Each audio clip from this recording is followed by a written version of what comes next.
সুন্দরবনের লোকালয়ের বাউন্ডারি পাশতে যারা সুন্দরবনে মানত করে, তো বিশেষ করে একটি বট গাছ দেখেন, বট গাছের শালক কাপড় বাঁধা আপনারা লক্ষ্য করেন।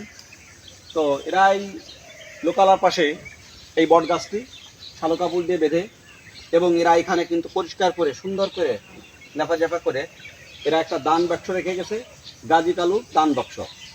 অর্থাৎ যারা সুন্দরবনে এটা যুগের পরে যুগ হয়ে আসছে, তারা মানত করে ভক্তিতে মুক্তি, তর্কে বহুদূর। আমরা তর্ক নাই করি, অনেকে মানত করে, এখানে সিন্নি দেয়, বাতাসা দেয়, তারপরে আবার কেউ দান বাক্সে এরা দান করে, সেই দান বাক্স টাকা দিয়েই আবার ছোট ল্যাংটা বাচ্চা কাচ্চাদের আবার সিন্নি করে খাওয়ায়। তো এটা দীর্ঘদিন হয়ে আসছে। সুন্দরবনে যারা দীর্ঘদিন যাবৎ প্রবেশ করে, অনেক সময় জেলেরা মাছ ধরতে যায়, মৌলিরা মধু কাটতে যায়, বাওয়ালিরা গোলপাতা হরণ করতে যায়, তখন তারা এই জঙ্গলে গাজী কালুর নামে মানত করে।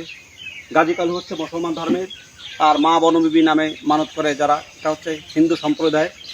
দুই ধর্মে দুই রকমেরই তারা মানত করে তারা সুন্দরবনে প্রবেশ করে। অনেকের কাছে শুনেছি এতে নাকি অনেক ভক্তি মেলে। তো যাই হোক, আমরা জানি না, যে যেমন ভক্তি পেয়েছে সে তেমন ভক্তি করেই তারা সুন্দরবনে তারা বৈধভাবে প্রবেশ করে তাদের কাজ তারা করে। তবে তারা মানত করে। এখানে কিন্তু শালু কাপড় বাঁধা আছে, আপনি দেখেন, এবং লোকালার পাশ দিয়ে কিন্তু একটি খাল বয়ে গেছে, এবং এখানে তিনটা লাঠিও পোতা আছে। এখানে ওরা একটু সিন্নি করে, সিন্নি করে এখানে একটি পাতিল আছে, এই পাতিলে দুধ দেয়। তো আবার এখানে দেখছি যে আগরবাতি, গোলাপ জল, এগুলোও দেখতে পারতেছি। তো যা হোক, এটা যার যার বিশ্বাস নেই সে এখানে কাজ করে। অনেকে আবার গাজীর নামে মুরগি ছেড়ে দেয় জঙ্গলে। তো যা হোক, আমরা যে যেমনভাবে নিই, তবে নেগেটিভ কিছু না ভাবি, পজিটিভলি ভাবি, যার যার ধর্মের কাজ সেই করে।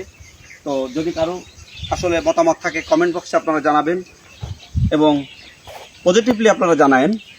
পেজটি ফলো করেন। সবাই সুস্থ থাকবেন, ভালো থাকবেন। আল্লাহ হাফেজ।